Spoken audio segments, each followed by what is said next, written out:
আচ্ছা, আমি এখন কার্বন সাইকেল আর নাইট্রোজেন সাইকেলটা একটু এক্সপ্লেন করব। তো ফার্স্ট অফ অল শুরু হয় যে কি কার্বন সাইকেল ইন অ্যাটমসফিয়ার। আমরা জানি যে কার্বন অ্যাটমসফিয়ারে পাওয়া যায়। তো এটা মানুষ বা প্ল্যান্ট ডিরেক্টলি মানে শোষণ করতে পারে না বা নিতে পারে না। তারা হচ্ছে যে প্রথমে কি করে, প্রসেসটা কিরকম একটা সাইক্লিক প্রসেস। কি হয় যে প্রথমে ফটোসিনথেসিসের প্রসেসে কার্বনটা প্ল্যান্ট হিসেবে খাবার হিসেবে নেয়, প্ল্যান্ট হিসেবে খাবার হিসেবে নেয়। তো এখানে আবার দুইটা প্রসেস আছে। ফার্স্ট অফ অল আমি একটু আগে একটা প্রসেসটা এক্সপ্লেন করি, দেন মাঝখানের প্রসেসগুলো এক্সপ্লেন করব। তো ধরো প্ল্যান্টটা এনিমেলের কাছে এখনো যায়নি, এটা ইগনোর করো আপাতত। প্ল্যান্টটা যেটা প্ল্যান্ট বা থাকতে থাকতে মারা যায়, সে মারা যাওয়ার পর সেটা কি হয়ে যায়, মানে মারা যায় না, মানে এখানে লিখছে burial and compaction over time. মানে হচ্ছে যে সেগুলা মনে করো ডিকম্পোজ হইতে হইতে একটা সময় কি হয়ে যায়, সেই কার্বন গুলা ফসিল ফুয়েলে কনভার্ট হয়ে যায়।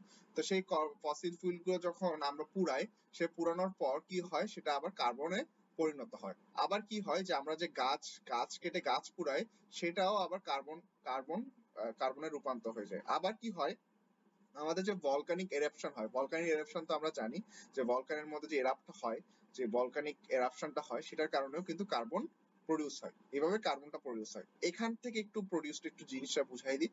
জিনিসটা হচ্ছে এরকম যে প্ল্যান্ট থেকে, প্ল্যান্ট গুলো আবার আমরা আমরা অ্যানিমেলে খাই। অ্যানিমেলে খাওয়ার পর সেটা আবার ডিকম্পোজ হয়। অ্যানিমেল যখন মারা যায়, সে যখন ডিকম্পোজ হয়, ডিকম্পোজ হওয়ার পরও আবার সেটা কার্বনে পরিবর্তন হয়ে যায়। তা আবার এখানের মধ্যে আরেকটা জিনিস হচ্ছে কি, অ্যানিমালস আমরা কিন্তু অক্সিজেন নিই, আবার কার্বনও কিন্তু ছাড়ি। এখানে এই জন্য রেসপিরেশন লিখছে, এই জন্য কার্বন। এখানে অনেক ওয়েতে কিন্তু আমরা কার্বনটা পেয়ে থাকি।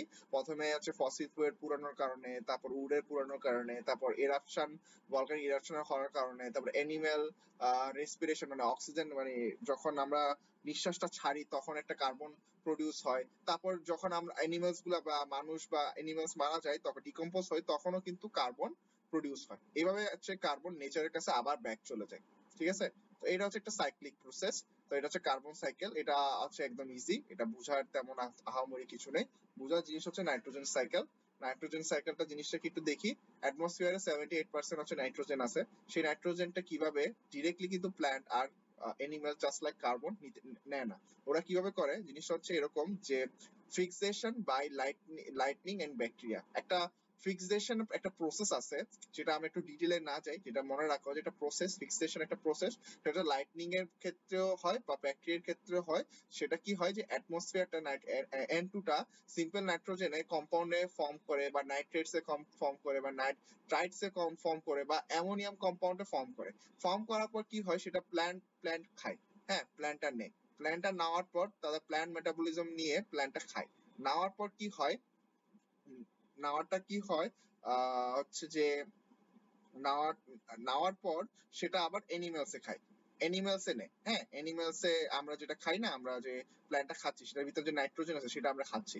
খাওয়ার পর সেটা যখন মারা যায়, সেটা ডিকে হয়।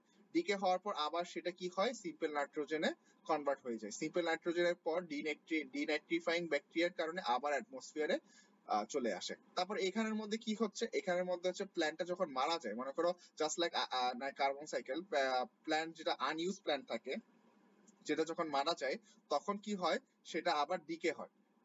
দুই জায়গায় ডিকে আছে।